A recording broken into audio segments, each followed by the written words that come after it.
Mr. Investor Lot, welcome back to the channel, baby. Today we're going to be talking about Palantir. Palantir Technologies Incorporated is up 1.66% pre-market. We'll be talking about Palantir and their bid for this £500 million NHS contract. We begin. If you'd like to hit the like, hit subscribe, drop me some comments down below. Much appreciated. My name is Miguel.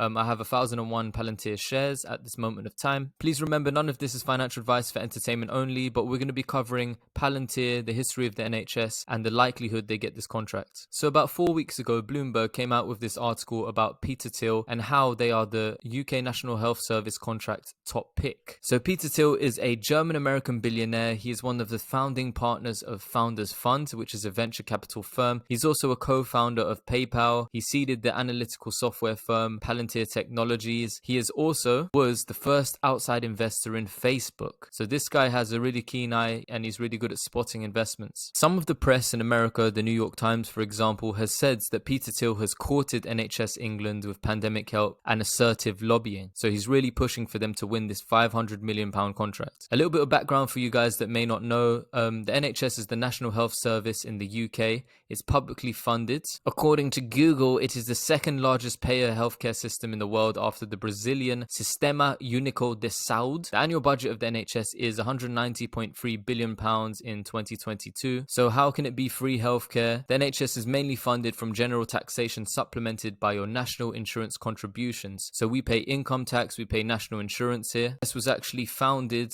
as milestone. It was born in 1948, so 3 years after World War II, providing these healthcare services that are free for all at the point of delivery. Since then, we finally got to a period of time, had robotics introduced into the NHS in 2007, announcement of DNA mapping for cancer patients and rare diseases with the 100,000 Genomes Project in 2012, and now there's this big idea about safety, and software within the NHS, trying to innovate the NHS and really embed, innovation into its system. The reason being is there's been multiple cyber attacks on the NHS for years, since 2017 and even before. The most recent one was in 2023, where an attack was conducted against Barts Health NHS Trust, which is one of the UK's largest hospitals. So the group that claimed responsibility for it was ALPHV Black Cat Ransomware Group. Another recent attack was across hospitals in Ireland, where they lost access to electronic records, services were disrupted because this ransomware or these hackers began to delete backup functions, disable security protocols, and encrypt vital files. I remember one in particular, 2017, so this is when I was studying nursing.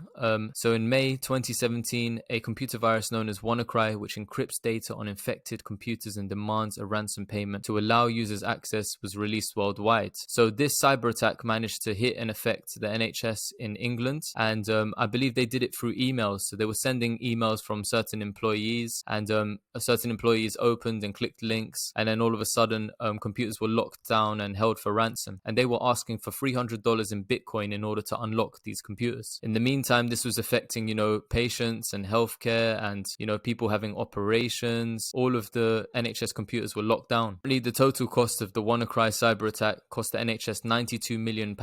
Said introducing Palantir's software into the NHS to guarantee a pledge of safety of data. It's a £500 million contract. Firms are all bidding for it, and Palantir is the front runner for winning the majority of this contract. I believe a good segment of it. Now, people concerned with Palantir having access to the National Health Service data and all this patient data. They're saying, this is born out of the CIA. This kind of company. It's helped service, help find Bin Laden, and it's helped the CIA with lots of operations. And they don't necessarily want patient data to be handled by Palantir. But what Alex Karp, the CEO of Palantir, said is, the way our product is set up, I don't have access to your data. We've been at this for 20 years. We're the only company of our size and scale that doesn't buy your data, doesn't sell your data, doesn't transfer it to any other company. The data belongs to the government of the UK. So he said it's up to the government of the UK whether or not they sell that data. What he has said is he's going to provide a contract for this federated data platform, and artificial intelligence software intends to use would bring NHS patients' data together to make it easier for healthcare organizations to work together and provide better services to patients. I remember before it was very disjointed, where you had different kind of systems in the community for National Health Service and different hospitals, and they'd have to try and transfer data and find out about patients that way. So necessarily they wouldn't have all the medical records on one system. It's changed now, but yeah, they're trying to make it smooth smooth and streamlined for patients' data. When they were questioning Alex Karp as well about the data being at risk of being sold in the future if Palantir wins this contract, Karp said, by the UK government, not by me. So he's insisting that, you know, he would not sell the data and the data would be in the hands of the UK government. So what they intend to do with the data is up to them. In terms of all of the backlog, especially during the pandemic and what happened, there's people who are waiting for like cancer treatment and operations, and they've been put on like 6 months, 1 year. And if they have aggressive forms of cancer, for example, the NHS puts them at significant risk because of this, you know, healthcare backlog. And this NHS, the National Health Service, has a huge problem with the backlog. Those problems are not solvable without this kind of technology that Palantir is bringing. Now, Michelle Donnellan has told the BBC. Donnellan, for those that don't know, is the Secretary of State for Science, Innovation and Technology of the United Kingdom. This lady here. Are these the famous words, you know, where people tell you something and then they do exactly what they said they're not going to do? We're not going to start selling on people's private data.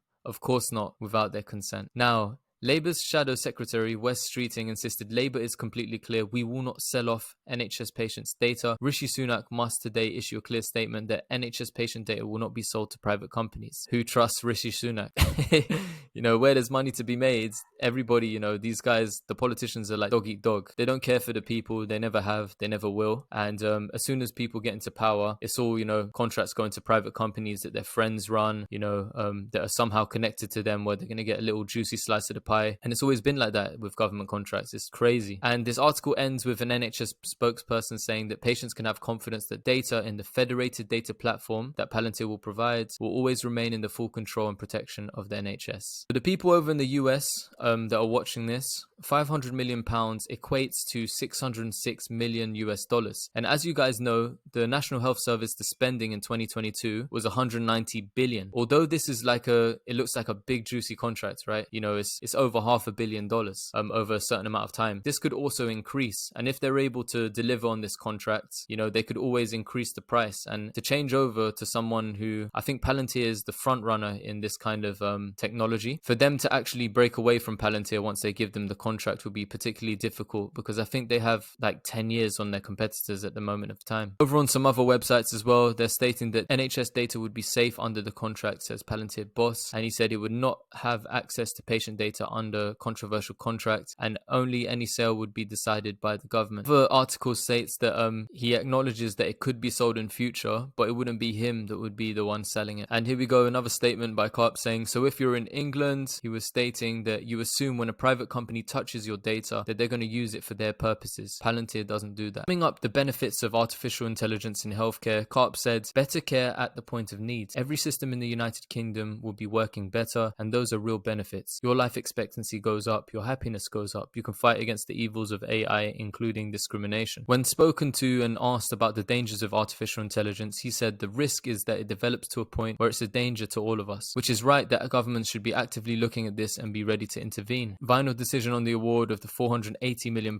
according to these guys, has been delayed until November. So we're going to see, you know, you might see big jumps in Palantir's stock price in November if they win a majority or a big part of this contract. Issued some other statements. So this is from a BBC article saying that what we're talking about here is enabling us to utilize the data around the NHS to tackle some of the biggest diseases that people are facing so they can live healthier, longer, happier lives. Remember, the way that Palantir got into the UK Health Service, they're stating they were criticized by people for, you know, giving access to Palantir's software and charging the NHS just £1 in 2020 to develop its COVID data store. Alex Karp himself defended the firm's tactics, saying he used this strategy because he believes most software products do not work. So he wanted to give them, you know, the ability to try his software. He added that the COVID software saved thousands and thousands and thousands of lives during the pandemic. So guys, let me know what you think of Palantir, and let me know how much of the contract you think they're going to win, if they win it at all. Do you think it's going to be delayed further than November? And if they do win the majority of this contract, what do you think the stock price is going to jump to? Let me know your thoughts and feelings. Please remember, none of this is financial advice, for entertainment only. If you're able to hit subscribe, hit that like button as well. It really helps out the channel. So thank you so much for your support. And